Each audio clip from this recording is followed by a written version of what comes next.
A la plaza de la colonia Reserva Territorial Campestre llegó el gobernador Egidio Torre Cantú acompañado de una comitiva que encabezaba el alcalde de Reynosa, José Elías Leal. Estaba allí para inaugurar 8 calles recién cubiertas con concreto hidráulico. Una se llamará Juan Nepomuceno Guerra, en honor al padrino, el más famoso contrabandista de whisky y tequila del estado desde los años 30, que mudó al tráfico de drogas en los años 60 y puso la primera piedra del poderoso cártel de Golfo, la herencia que dejó en manos de su sobrino Juan García Abrego, conocido como el Barón de las Drogas. Como casi todas las historias de los más antiguos cárteles en México, el relato de familia es el hilo que traza el camino de los grandes capos mexicanos de la droga. Abrego es uno de ellos. El poder que alcanzó este narcotraficante en Tamaulipas en los años 80 y 90, estuvo precedido por el control que ya ejercía su tío Nepomuceno en el estado, sobre toda la clase política local y más allá. Capo desde su juventud, el viejo Nepomuceno Guerra era respetado por los políticos tamaulipecos. Aseguran que quien quería ser gobernador de Tamaulipas primero debía pactar con el llamado padrino de la mafia. Así era en esos tiempos y así sigue siendo. Es una regla hasta ahora respetada por los mafiosos en el poder, escribió el periodista Ricardo Ravelo.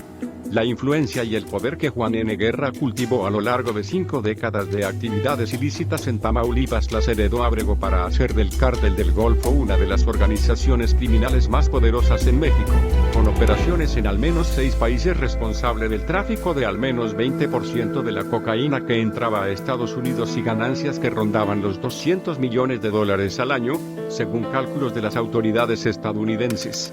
Del contrabando a las drogas, Juan Nepomuceno Guerra había comenzado en el contrabando de alcohol desde los 14 años, junto con sus hermanos Arturo y Roberto, en la época de la ley seca en Estados Unidos, la ley Volkswagen. A otro lado de la frontera llevaban tequila y whisky, y de regreso traían dólares, electrodomésticos, llantas y otros artículos. Para finales los años 30, cuando la ley seca ya había sido derogada en EU, agregó a su negocio las casas de apuestas, el robo de autos, el tráfico de indocumentados, la compraventa de armas y, después, el tráfico de marihuana y adormidera, como llamaban entonces al opio. Tamaulipas no podía competir con Sinaloa en la cosecha de marihuana y amapola, pero había suficiente para surtir el incipiente negocio que Guerra inauguraba apenas cumplidos los 30 años. A partir de ese momento comenzó a tejer una amplia red de influencia política que traspasó las fronteras de su estado y alcanzó a la más alta esfera del poder político mexicano. Con su cobijo, se convirtió en uno de los hombres más poderosos de Tamaulipas. Su influencia era tanta, que en 1963 colocó a su hermano Roberto Guerra como jefe de la oficina del fiscal del estado. Luego el hijo de este, también de nombre Roberto, fue alcalde de Matamoros en 1984. Los vínculos de Nepomuceno con el poder le garantizaron impunidad en sus negocios ilícitos y en otros crímenes. Casado con una actriz de nombre Gloria Landeros, dicen que la mató a balazos por celos cuando la encontró hablando con otro hombre. El juez, sin embargo, determinó que había sido un terrible accidente. Luego, en su legendario bar Piedras Negras, de Matamoros, mató a un comandante de aduanas de nombre Octavio Villa Cos, hijo del legendario general Francisco Villa. Tampoco hubo consecuencias. Nepomuceno pasó solo unas horas tras las rejas, mientras arreglaba el pago a uno de sus colaboradores para que asumiera la culpa.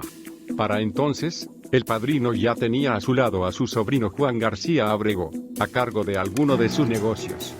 Dicen que fue él quien lo convenció de entrar al negocio de la cocaína como socios del cartel de Cali, de los hermanos Rodríguez Orejuela. A Nepomuceno no le convencía la idea porque consideraba que ponía su nombre en la mira de las autoridades de Estados Unidos, pero la oferta de los colombianos lo tentó, 50% de las ganancias por ayudarlos a pasar la cocaína por la frontera de Texas. Para entonces, Colombia ya era el epicentro del tráfico de drogas y los cárteles sumaban cada vez más pérdidas por las rutas del Caribe. Nepomuceno aceptó el trato y dejó en manos de Abrego el negocio, que muy pronto se convirtió en la más rentable de sus empresas criminales y en el origen del llamado Cártel de Tamaulipas, el primero que traspasó las fronteras al comercializar droga en al menos 6 países. Violento y supersticioso Juan García Abrego nació el 13 de septiembre de 1944 en el rancho La Puerta, de Matamoros, en Tamaulipas. hijo de agricultores, apenas terminó la secundaria para dedicarse al campo, como su familia, y luego trabajar para su tío Nepomuceno. Por razones desconocidas consiguió la nacionalidad estadounidense en 1965. De acuerdo con el expediente que de él guardan las autoridades de Estados Unidos, en el condado de Cameron, en Texas, había incluso una fe bautismal a su nombre. La doble nacionalidad jugó a su favor a la hora de incursionar en el tráfico de drogas, pues le facilitó el cruce de la frontera para sus negocios. Pero también propició una acelerada extradición a Estados Unidos cuando fue detenido en 1996.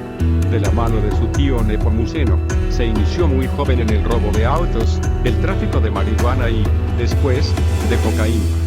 De su carácter violento se supo muy pronto dentro de la organización, cuando mandó asesinar al exnovio de una de sus amantes porque la seguía frecuentando, y al novio de una de sus hermanas al que le había prohibido buscarla. También dicen que mandó matar a un técnico que instaló mal el aire acondicionado de su casa. Leyendas de Capo, como aquellas que aseguran que solo mandaba matar los días 17 por superstición, o que protegía a un grupo de narcotraficantes llamados los narcosatánicos, que supuestamente realizaban sacrificios humanos, según la información conocida luego de su detención en 1989. En su negocio mandó a matar a uno de los más poderosos narcotraficantes de Tamaulipas, Casimiro Espinosa Campo, el Cacho, con quien se dividía el control del tráfico de cocaína para su cártel. Pero Ábrego quería todo el poder y lo mandó asesinar.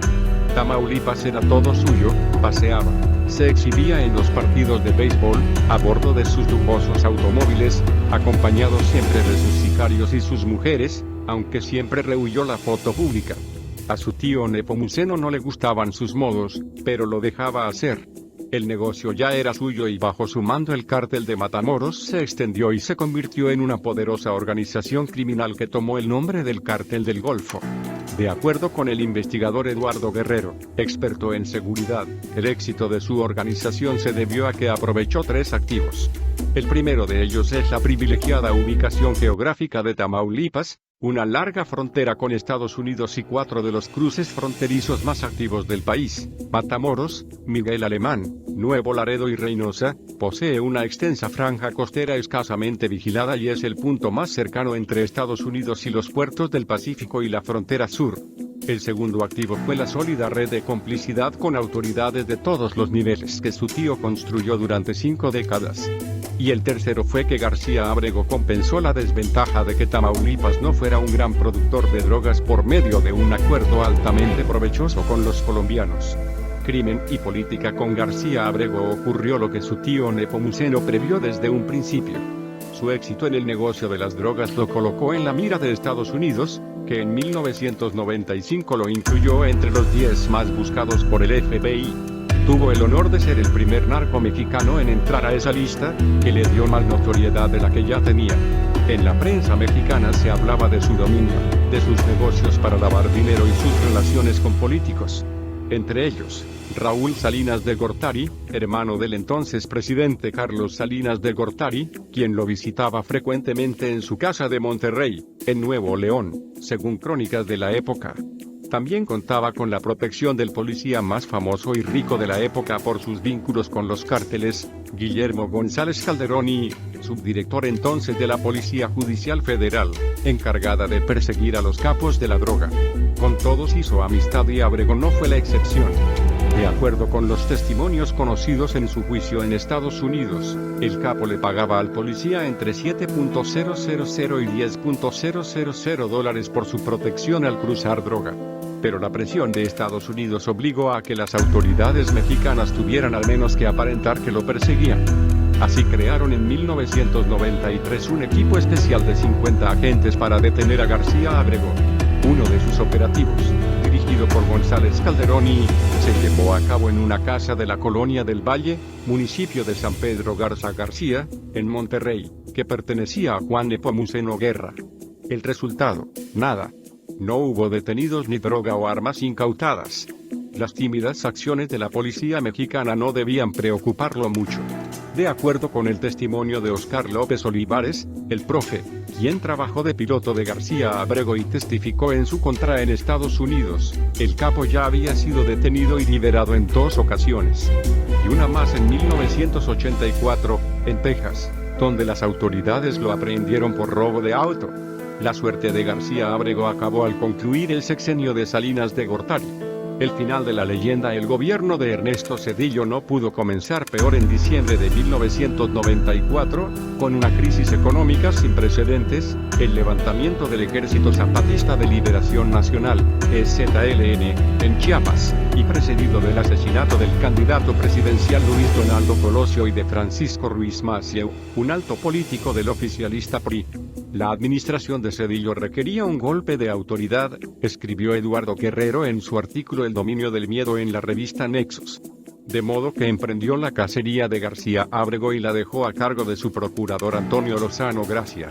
La captura de García Ábrego significaría también una ruptura con el gobierno anterior, sobre el cual existía la sospecha de que había protegido al capo, anota Guerrero. En la Procuraduría General de la República, PGR, se organizó un equipo de 15 elementos de élite que trabajaron en coordinación con agentes de la DEA. Entonces se dijo incluso que, acosado, Juan García Ábrego se había comunicado con la PGR para negociar su aprehensión, en agosto de 1995, a cambio de ciertos beneficios como conservar una parte de su fortuna y que su familia no fuera molestada. Con la Operación Leyenda, las autoridades finalmente lograron la detención de García Ábrego, el 14 de enero de 1996, en su rancho de Villa Juárez, Nuevo León. No hubo un solo disparo. Al día siguiente fue extraditado a Estados Unidos, donde había más de 100 cargos en su contra. No quiso colaborar con las autoridades estadounidenses como informante y su sentencia fue de 11 cadenas perpetuas por delitos contra la salud. Al momento de su detención, las autoridades le calcularon una fortuna de más de $2.000 millones, negocios de autotransporte, una fábrica de acero y una planta empacadora de carne en Monterrey, entre otros. Sus ranchos sumaban una extensión total de unas 24.000 hectáreas, donde había ganado de registro y caballos de carreras. Su favorito era el tejano, un pura sangre que inspiró hasta corridos. A la fecha, el barón de la droga permanece preso en una cárcel conocida como Arks, en Florence, Colorado. A su caída siguió una etapa de caos en la estructura del Cártel del Golfo, que concluyó cuando tomó el liderazgo el Cárdenas Guillén, quien empezó vendiendo drogas en su taller mecánico. Con él se rompió el lazo de familia que tejió el poder del cártel fundado por Juan Nepomuceno Guerra, quien murió viejo, rico y en libertad, en 2001. Más información en el blog delnarco.com.